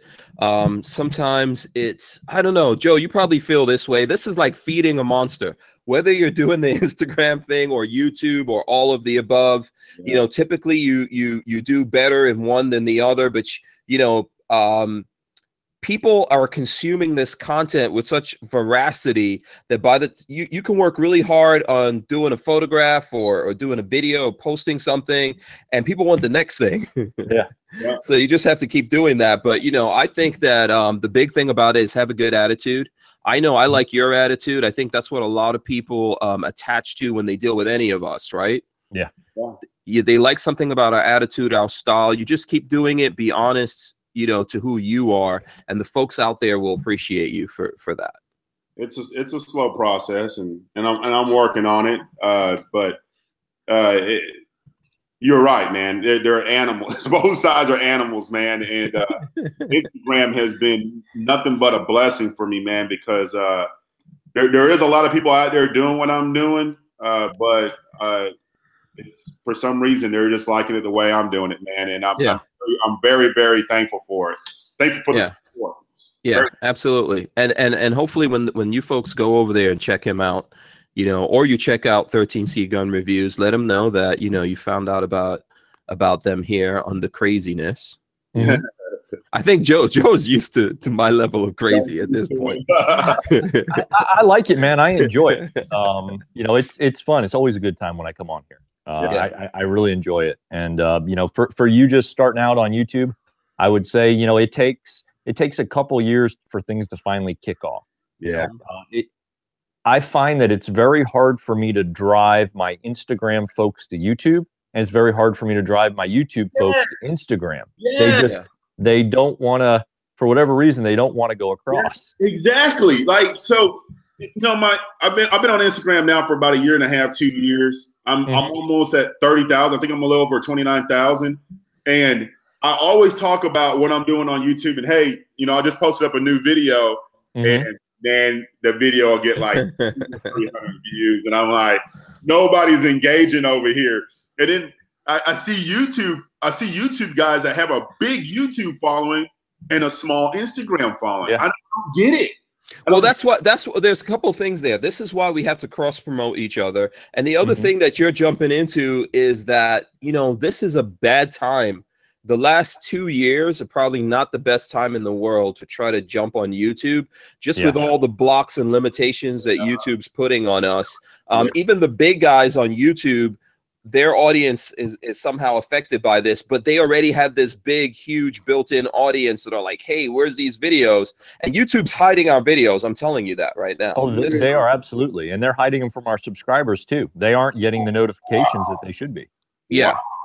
Yeah. So I'm not trying to, like, I think you should definitely keep doing the YouTube thing, but I think at the same time, what you should do is if you're the most successful on Instagram, then, you know, that's your biggest audience. Always take care of the audience. That's the way I look at it. That's what matters to me. Like, my audience matters more to me than the people who sponsor the channel or anyone else in the game, right? Because those are the people that keep me here. No one would even give a crap what I'm talking about if I didn't have whatever size audience I have, and I don't have the biggest audience out there in the world. So I think just keep dealing with that, and then, you know, some things, there's going to be some changes.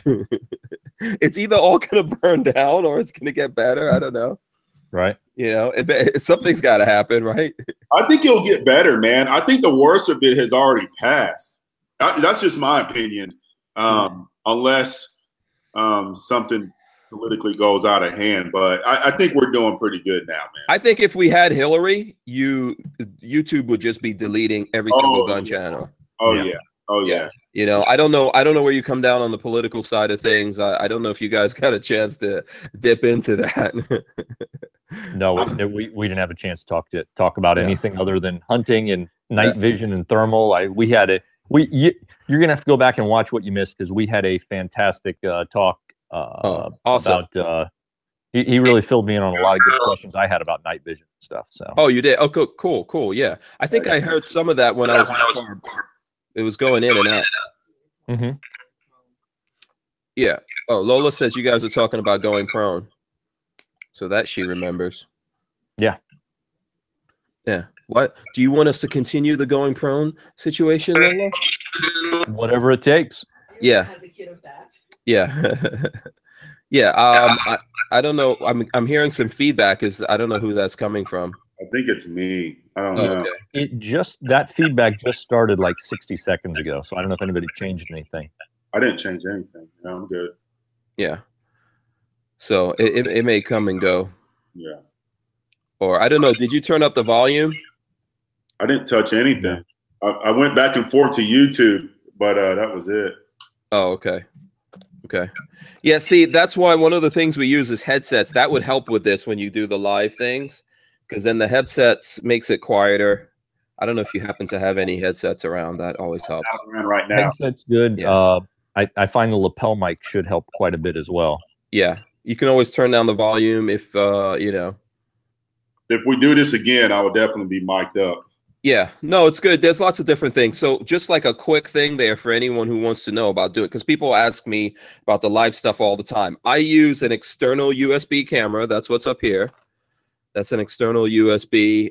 That helps because usually the camera that's built into your laptop or whatever is not, you know, they're trying to sell these things at the best price. So if you get an external camera, that helps. Headset always helps, like situations like this where we're getting some reverb or feedback. And then I use a USB microphone. There you go. Ooh. This is the one that I use. It's from Blue. There you go. At the risk of unplugging it again. Yeah, what do you use, Joe? So I'm just using the mic, the camera that's in my laptop, and then this lapel mic here tonight. This is the I don't know, it's a stereo dual channel Sony something or other that I use for some interview stuff occasionally, and I've just got that plugged in my laptop. Send me if you have a link or something, send me something good for a good webcam, because now that I've been doing a lot more of these lives with you, it's probably time for me to pick one up. I actually need to get an actual desktop. I've been using a gaming laptop for a lot of my editing over the past like year and a half, and this thing is, I'm burning this thing up. So as part of the upgrade, it's going to be one of the things I do this year. Yeah, I think that your audio sounds great. Logitech makes a good camera. I'm not sure which one this is, this Logitech I have here, but I will look it up and let you know. I picked it up at Best Buy. So you go to Best Buy, they typically have a Logitech. This is a 1080p. You can get 4K ones, but I don't think 4K is really necessary. There's not going to be anyone anytime soon going live over 4K. But you know, if it's affordable, you can always get it. I couldn't do 4K if I wanted to. I live out in the middle of nowhere, and I finally got 15 meg service here to the house for internet. So yeah. By the way, I see our friend Lucretia Hughes. She's in the chat. Shout out to her. And Strange Media moderator Gerald Loafer says he just subscribed to 13C. Thank you. Thank you so much. I encourage you guys to hit up both of these guys. TX Killer on YouTube. Let's help him get the numbers up. And actually, let me look at your YouTube, because I know I subscribe to your YouTube channel from Lifestyles of the Locked and Loaded. Let me make sure I'm following you from my other YouTube channels here. Brother. And I'll make sure I do that. I'm not messing with anything right now on my laptop because I'm scared it's going to screw something up. But when we get off of here, I will be subscribing and following you guys. I know I'll follow you on the ground. 13C, I got to get on with you. Cool. Yeah, I just found you and followed you and tagged you in that post that I shared earlier. Hey, I got a question for you. How come you wasn't at the NRA show? Huh? He went to Disneyland. So this year, hold on, let me bring this back up. So this year, I was in Dallas, which is about an 18 to 20 hour drive from me, depending, you know, especially with all the road construction that fires up this time of year, trying to get out of the north. So there's only, like this year when I did SHOT Show, I was only there for 2 days. I flew in Tuesday morning and I flew back out Wednesday night. So I was only there for one night. I'm doing my best. Oh, thank you, Chris. They just subscribed to me on YouTube and Full 30. I appreciate that. As there's only so much vacation time. My daughters are 11 and 13 now. So, you know, I'm trying to spend as much time. Dad's still cool for now, which is awesome. So rather than do NRA, I blew off the 2 days in NRA, the Saturday and Sunday, and went on vacation last week, and we were down in Florida, in Orlando. We went to Disney World. We did a bunch of stuff, and that's why. Man, I would have done the same. I think you made the right choice, man. I'm not like NRA was great, by the way. I'm not saying that NRA was terrible. That's why you made the right choice. But you're never getting back this time with your kids. Yeah. There's that's so I got one graduating next week, man, and it's there's a lot of stuff that I wish I could have gone back and done, man. But enjoy those times, man. Yeah, we'll always have NRA. Well, I don't know. Yeah, NRA, the NRA will be in Indiana next year. Oh, it will. Yeah. So that's about 2.5 hours, 2 hours 45 minutes from me. So I will definitely be doing that. I'll probably do like I did last time. I'm gonna, I'll drive down Friday after work. Spend the night and then be there all day Saturday and then come back Sunday probably. Okay. I'll try to be there next year. I want to bring this up real quick to some people, man. And I'm telling you guys right now, I don't talk about politics, religion, money, what I do. I don't do that stuff on social media. But people were asking me, hey, are you going to go to SHOT Show? And I didn't go. I blew it off. It wasn't for me. And they were like, hey, are you going to go to NRA show? Oh, no, to the Dallas Safari Club. No, I'm not going to do it. You going to go to NRA? Nope, not going to do it. And of course, we had some stuff blowing up on the media, and our rights and certain platforms were being threatened. And me sitting at the house wasn't going to do any good. I had to show up and at least show my face. I'm not important, all right? But the numbers speak, okay? Mm-hmm. And they did, man. I think what was it, Hank? Over 84,000 people showed up. It was a record. Yeah, I think they broke a record. Yeah, they broke a record on attendance, and people showed up. People showed up. People were extremely friendly. People were shaking hands. People were taking pictures. People were, mingling with the vendors. I've never ever in my life experienced anything like that. It was unreal. I saw Hank all over the place. I was putting Hank in my stories all over the place. Yeah, I saw that. Mr. One MOA, by the way, said he subscribed to you. Oh, awesome. Thank you. I'm not seeing the comments, but thank you so much. Yeah. And I'm sure there's other folks out there. And listen, I think that it is a good thing to go for the reason. Look, at least we were able to interface with each other. Yeah. I'm not super happy with the NRA, but I know there's lots of folks out there who support me. That's why I went to the show.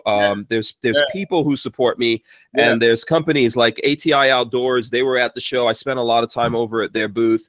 They came on board here to help sponsor the channel. That helps me like buy camera equipment and do all the stuff that we need to do.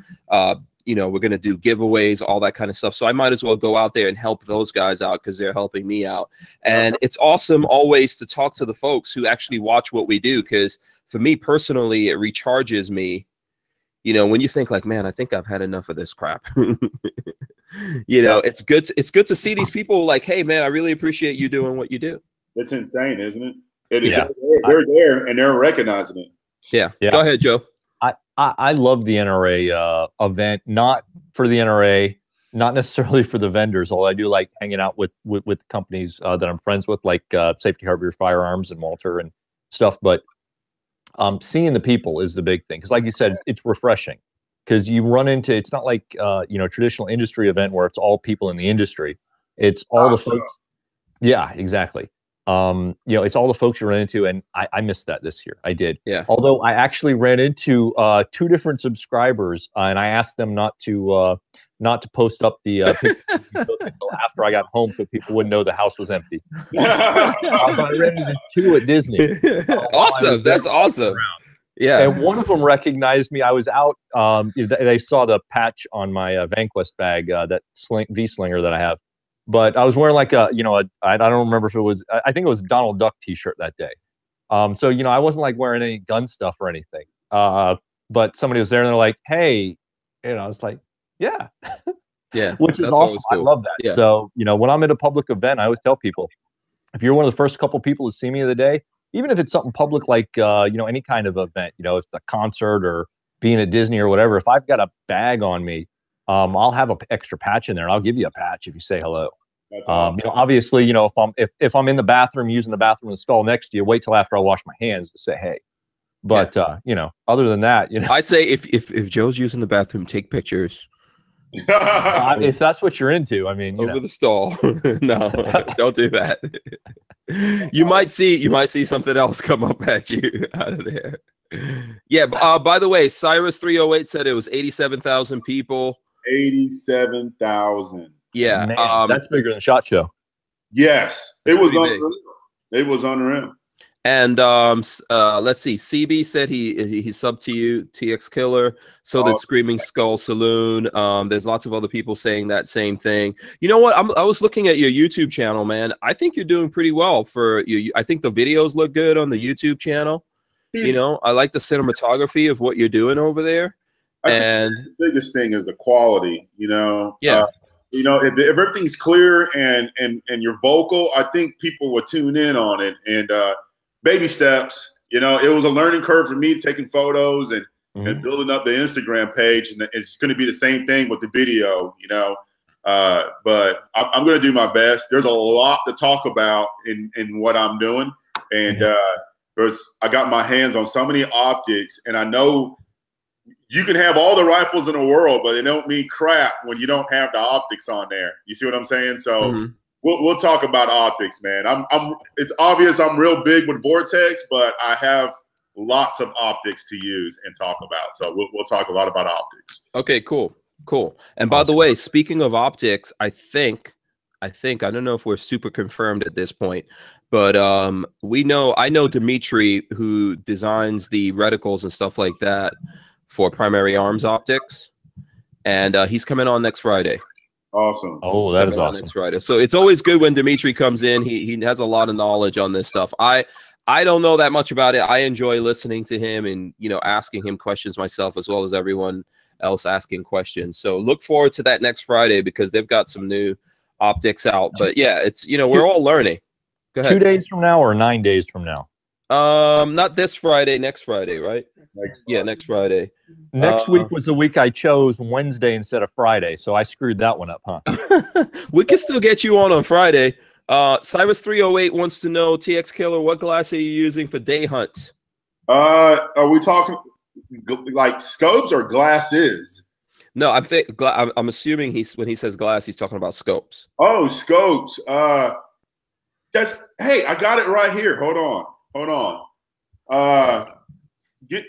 You mind if I pull them out real quick? Do I have time? No, go ahead. Hold on. I got different ones, but so while he's I'll talk about a different glass while he's there. That's a heavy prescription in there, Joe. Yeah, they did.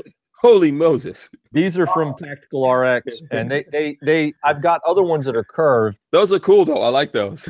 They'll put a prescription in the curve of the lens, Tactical RX. Those guys are awesome if you're looking for, if you have especially a strong prescription and you're looking for some good shooting glasses. And they're transition lenses. They're freaking, you can shoot these things basically at point blank range with 4 shot from your shotgun, and they'll hold up to it. So if you're going hunting with Dick Cheney, you need a pair of those. Yeah, all over your body. Yeah. To answer his question, this is multiple setups, but it kind of gives you an idea of where I'm at. I love low power optics during the day. You rarely see any big high powered scopes. So we got the Vortex Razor and the Vortex PST Gen 2, 1-6, and this is where it's at for me as far as low power optics. ADM mounts, so you can see they're off the rig. Usually when I'm in the woods or riding around the 4-wheelers, we got the EOTech, the Vortex UH1. This with the magnifier is everything to me, man. I really love the magnifiers, but holographic sights. I love using holographic sights over red dots. But usually those are my go-to setups, man. So low power optics, when I'm wanting, I can go out to 600-700 yards easily with this. People think you have to have big scopes like this one right here. You don't have to have, and it's empty, by the way. You don't have to have a big old scope to pull off daytime shots. Low power. What's that one? That's a Vortex what on that one? Yeah, this is a Razor. This is a Razor 4.5 to 27. Okay. 56 millimeter objective. But those big scopes that I have, those are my prone guns, man. I'm not gonna, you're throwing up guns, man. I'm getting a little. Since I came in late, there's no guns over here. You told me to bring the guns out, man. I got something for you. How you like this? Boom. You ever went hunting with a 50? I hate that. I hate you. I have this here just for when dudes start throwing up their guns. Like, yeah, check out my guns, man. I hate you. And what is this? What is this on here? I think this is a Night Force optic on this thing. I got something close to that. Hold on. Uh-oh. Man, that is Hank. That is the ultimate rifle right there. Yeah, right there. Hey, how you like that? All right, Night Oh Force. crap! 300 Win Mag. Okay, Savage BA. It's no 50 cal, but she's big. But we're almost on the same page, damn it. Yeah. I'm gonna have a 50 soon, man. Yeah, I've got that 50 sitting on the ground. I hate just for just such occasions. I hate you, man. I'll have a 50 soon. Yeah, 50s are fun. I haven't gone hunting at all, but you haven't done any hunting with 50s either, right? No, I want to so bad. And I'll be honest with you, not necessarily 50 that I have interest in, but 338 or the 416 Chi-Tac. Those are the calibers that I really have some interest in. But okay. 50, if I get my hands on the 50, it's over, man. I'm going to do it. There you go. When you come out to Florida, go ahead. Shout out to Pixamite and oh man, it's scrolling. Where'd it go? Thank you for subscribing to TX and I. Really appreciate that. Yeah, man, I appreciate that. Yeah. There's a bunch of people. Justin E. Also, a bunch of folks. Coming in here. So thank you so much. We appreciate that a lot. Yeah. So Warsaw Patriot wants to know what you think about Brandon Herrera's AK-50. Either one of you. I don't know if you've heard of the AK-50. I heard about it. I didn't look much. I saw a photo of it. All I can say is it's cool. Yeah. I'm not going to hate on it. I'm not going to hate on it at all. It's amazing looking. Yeah. I think he's really close. So yeah, he is. We can all do. I just want to shoot an AK-50. That's all. Yeah, I do. I know. and I've met Brandon several times. He is just an awesome dude. He is so cool. He's Good just dude. A genuine, really nice, cool dude. And he's making regular AKs as well that are going to be coming out soon as well, which I'm really happy to see some good US made AKs that I guess are going to be pretty much from the ground up. That's awesome. Which would be nice to see.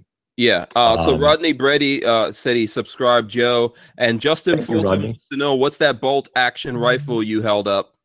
This is a custom gun from S&S Precision in North Texas here. This is 6.5 Creedmoor in an XLR chassis. It has a Brooks barrel, seamless brake on here. This thing is it's absolutely phenomenal. Trigger Tech trigger. I want to say that trigger is at 5 ounces. This is not your deer stand rifle, man. This is you go prone and send it. You go prone and you send it. And this is my baby. This is the newest to the family here within the last month. And I need to shoot her more. The barrel hasn't even been broken in yet, but I'm super excited about that rifle. Hopefully that's the one you was talking about. I believe so. And then quickly, I'm going to throw up. Someone's texting me. Marvin texted me this. He said, "Old school Gorn." Old school Gorn. There you go. Showing off his. Let me see. What is this? I'm trying to figure out exactly what this rifle is. So I'm not sure. You guys probably know what we're looking at there. That's. Trying to tell. I don't know if it's on there. Yeah, I don't know if it's a Mauser. No, it looks like a Mauser. Yeah, is that a Mauser or an Enfield? I'm not sure. I can't tell on the glare there. Yeah. Okay, so let me know what that is. So there you go. I don't know. People have probably been sending me a bunch of those things since I've seen lots of messages coming through on my phone. So I'm looking at the comments on here, and guys said just sub your AEA 30. That's where things are going to get screwed up a little. I got to fix that. I have 2 different YouTube channels, and one is AEA 3030, which is nothing. It's just an old YouTube channel that I had years ago, but my new one is TX Killer. So if you go to my Instagram page, which is a.amantine, I'll type it in here, a.amantine. You will see my YouTube link on top. You will see the YouTube link on my on my description. Sorry about that, guys. Yeah. Yeah, and you know, I mean, just search TX Killer. I don't know how. I'm pretty sure that YouTube is not super happy with the name, but I would say don't ever change it. I can't change it. It's you know, it's funny you bring that up. It's an old handle from a local hunting forum, and I was killing so many pigs at the time that it was just my nickname, Killer. And so I was like, you know what? I'll just put in TX Killer. It was acceptable at the time, but boy, right now, it's still good now. It's still good now. I'm just, you know, yeah, man. I think it's a good name. But yeah, I'm not a serial killer, okay, guys. I'm just an avid hunter. It could be a killer of the lady killer. You know. Well, that's probably. I'm sure they can misconstrue that also. Who knows? Yeah. Who knows? Well, you know, there's all kinds of things here. Oh, nice, Big Willie. Big Willie just subscribed. Appreciate it, man. And Awesome. Mr. 1MOA, thank you. Yeah, that VZ 2008. I really hope Tim and I can connect on that follow-up video we were going to do, compare my VZ with one of his originals and another model that was out there. And man, that's been a couple of years ago. And people still comment, you know, when is that going to happen? And he's so busy and all over the place, and with me too. I have honestly no idea, but my VZ 2008 is still going strong, man. I love that gun. It's a blast to shoot. Okay. By the way, Marvin said that's his M1 Garand. Oh, so there you go. There you go. Yeah. We stand corrected. M1. And then Scott is sending me his precision rifle build there. I don't know if you guys can see it, but you know, there you go. So let me see if I can get in closer to that. Give you guys a better look. There you go. Awesome. Yeah. Some nice rifles out there, man. And I've seen you've got a lot of nice rifles. So I'm a gun nut, man. I'm a gun nut. I don't show off a lot of them. I was really big into old bolt guns, older 700s, and you know, Mauser war guns. And then I slowly realized that a lot of those guns they have their place. They're battle guns, you know, and they're extremely hard and expensive to convert. Oh, almost dropped one. Convert them over to hunting rifles. So that's why I'm over onto the AR platforms. And I got one for you, Hank. Hold on. I got one for you. You got one of these?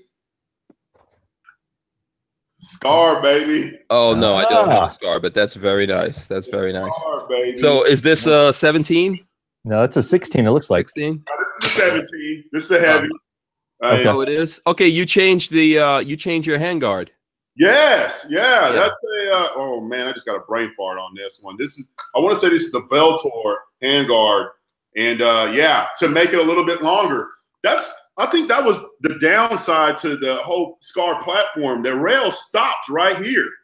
Stopped right here, and just my style of shooting. You know, it's not all tactical, but I like to be locked out on the rifle. You know, and I don't like to be right here. I like to be locked out. And we put the Veltor on there, man. And I'm pretty positive this is the Veltor rail, but it has been extremely nice, and it's lightweight, so it doesn't add. Yeah, I was gonna say, did that add a lot of weight? That's the one thing about. It's super light. It's super light, real thin and light and durable. It's been beat up. I mean, you can see it's all chewed up. Yeah, we use it, but Vanessa Kitty said, "Ugg boot, nice." Right. Yeah, you can switch those out as well, but there's no need. It's comfortable, and it's a heavy hitter, man. It's definitely a heavy hitter. Yeah. Carl Compton says he has a Scar 17S. Yeah, I wouldn't mind having a Scar. You know, I'm a big fan. I like 308. Can't really go wrong. Yeah, the Scar was my grail gun for a while, and I saved up and I got one probably 5 or 6 years ago. And I got an FDE one that actually looks pretty. The colors are actually pretty close. Wow. Both of them? Although as it's aging, I took it out the other day, and the colors are shifting a little bit. Really? Yeah. So it's not they've shifted some. So I don't know if there's something in the plastic that's changed a little bit from sitting in the safe. Plastic. Yeah, it's got to be the plastic. yeah, or what. But yeah, so that was kind of interesting. But yeah, man, I love my 17S. I absolutely love it. Y'all, question for you, and this is something that some people that shot this rifle have encountered. There is a difference between the SCAR and the AR platform, and the SCAR is a taller rifle. You know, as far as the way it's built, you know, people hate it. A lot of people hated it. And I'm like, it's something that you have to get used to. I like it, to be honest with you. I really do like the rifle. But if you're shooting ARs forever and you put a SCAR in your hand, there's going to be a good chance you're not going to like it. It has to grow on you, man. Yeah. I hope you experience the same thing. Well, yeah, and then go ahead. So for me, for the 17, one of the things I don't like about SCAR is reciprocating charging handle. I can't stand it. It's freaking 2018. Why, for the love of God, does it reciprocate, right? Good point. Good point. I thought that we had there's no kits out yet, right? I don't think so, not to my knowledge. Not that so for me, in 308, the SCAR 17 is probably one of my favorite 308s, semi-auto 308s. Yeah.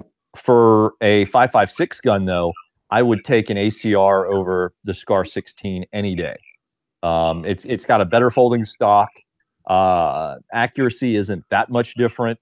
It actually has a true switch, quick change barrel system versus having to do all this crazy torquing and crap, if you're going to change out your SCAR. So I don't know. That's where I come down on that. I mean, in 308, it's a fantastic rifle. And I get some heat from this. One of my buddies runs SBR SCAR 16, and he loves it. He bags on me about my love of the ACR over that one. I'm like, man, it suppresses fantastic no matter what you put on it. Going back and forth, you can consistently change barrels if you note where you're at for your optic. You can consistently change barrels from a 16-inch barrel to the 18.5-inch DMR barrel, and make your adjustment from what you've written down and noted in your logbook, and you'll be right back on target every single time within like a quarter of an inch. It's ridiculous. I've never even handled an ACR, and I've been hearing really good things about it, and it sounds like it's something that I need to try to just play with and see if I like it. It's never really sparked interest in me, though. I need to check it out. Yeah. When you get your hands on one, you'll either like it or you'll be like, it's an AR. You're either going to love it or you'll be meh. Absolutely. It's all personal preference. I know that even with the SCAR 17, a lot of people think it's heavy. I don't think it's heavy, but there are lighter 308s out there now. So that's the whole thing. Like nowadays, it's kind of like a hard thing to argue because there's some lighter guns out there. I wouldn't, if you was to put a SCAR in front of me in a well-built AR or just a good AR-10 out there, more than likely I'm going to pick the AR-10. More likely. And I do like the SCAR, but it's not everything. It's put it this way. I think it's overpriced. Does that sound by right? far. Yeah. I think it's overpriced. Yeah. It's cool, but it's overpriced. Yeah, that's the biggest thing. Okay, so you know what? I think we've been doing the full 2 hours. Yeah, man, but we're having a good time.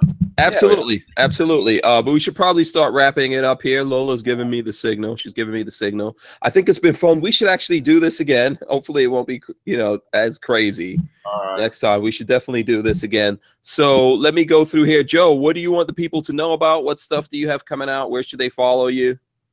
So, Facebook, 13C Gun Reviews, Instagram, we're at 13C Gun Reviews, and then, YouTube, Full 30. The email list is really important. 13cgunreviews.com or just 13c.us on the right side. There'll be a place to sign up for our newsletter. We email a maximum of once a week, so we promise not to spam you. And just like you should be signing up for Hank's email list at hankstrange.tv, sign up for ours. We're going to be doing some giveaways and some other stuff on there, so it should be fun. We're getting into more stuff. We've had a lot of questions about like EDC type stuff and little go pouches and whatnot. So I think it's finally time to dive into that a little bit. We're not going to get too heavy on it because there's a lot of good channels out there already. But other than that, we had some new videos drop these past 2 weeks. So check those out. And we've got a bunch of stuff in the pipeline. Awesome. Awesome. Cool. So my friend TX Killer. What's up, brother? What's going on, man? Where can people check you out? What kind of stuff do you have coming out? What can they look forward to? I'm just now typing it in the comments here on the YouTube deal. Mm-hmm. Check me out on Instagram, and my YouTube link is up in the bio. But we got some serious gear coming out. Thermal drone. It's called the Matrice 200. We're talking about some expensive stuff, but it's going to change the game as far as scouting and looking for pigs. We're going to be playing with some new rifles. Guys, a lot of people didn't know this, but I'm getting into long-range shooting. So I reached out to 1,031 yards with my AR-10 and 6.5, and we're going to be going for a mile with the 6.5 bolt gun that I'm working in right now, and eventually taking animals at long range. So I want to get in some big game, long-range hunting, and you're about to see some changes, but it's not going to happen overnight. It's going to be a slow process. And if there's anything that you're wanting to see, please send me a DM or comment, and I'll do whatever I can to get my hands on it or attempt it. Yeah. Yeah. So, by the way, Armament Access says it's about time you commented, because now people could just right-click on your comment and go to the channel. Oh, awesome. Well, it's the Keg 410, actually. So the 410 version of the compact entry gun, which is an AOW shotgun that Safety Harbor makes. And we put that out. It's pretty cool. It's less recoil, obviously, being 410. So that's on my regular YouTube channel. You guys should check that out when you get a chance. Of course, you know, I'm Hank Strange everywhere. You guys can see that all over the place. Make sure you subscribe to Lifestyles of the Locked and Loaded. That's where we do the live video. I want to thank my two guests. I want to thank Joe from 13C Gun Review for coming on tonight. Thanks a lot, man. I really appreciate it. Of course, Amantine, what's up? Well, I appreciate it, man. And thank you for coming on, man. We should do this again. We should definitely do this again. This was your crash course. This was your crash course. It was my crash course, and I was and you know, I almost backed out of this. I almost backed out. And why? Well, it's different. I've never done a podcast before, you know, but I wanted to do it. You know, I'm glad I did it. Put it that way. I'm glad I met Joe. Joe, I think you're doing good stuff, man, and it's good for the industry. And Hank, I absolutely love everything that you're doing, man. Awesome. You've helped me out so much already, and I'm very thankful for it. And I hope to do this again with both of you guys. Awesome. Yeah. Yes, man. We do. I look forward to it. I think, Joe, you feel the same way. Absolutely. This was a hunt together. We need to try to get a hunt together. Yes. Okay. Yeah. Texas, man. Texas. Yes. Why not? I'm down. In the wintertime. So wait. Hold on a sec. Yeah. Wintertime now. No. Hey, it's better than coming up here in the wintertime. Okay, that's true. We'll get something figured out, though. Yeah, that's true. Absolutely. I want to do it. I want to get out there and hunt. So thanks for everyone to watching, everyone in the chat. Make sure you subscribe to these guys, like I said. You know, make sure you're checking out the videos. Go to hankstrange.tv. As Joe said, Joe, yours is 13cgunreviews.com. There you go. Check that out. And of course, TX Killer, that's on Instagram. You're Amantine on Instagram. Okay, okay. YouTube.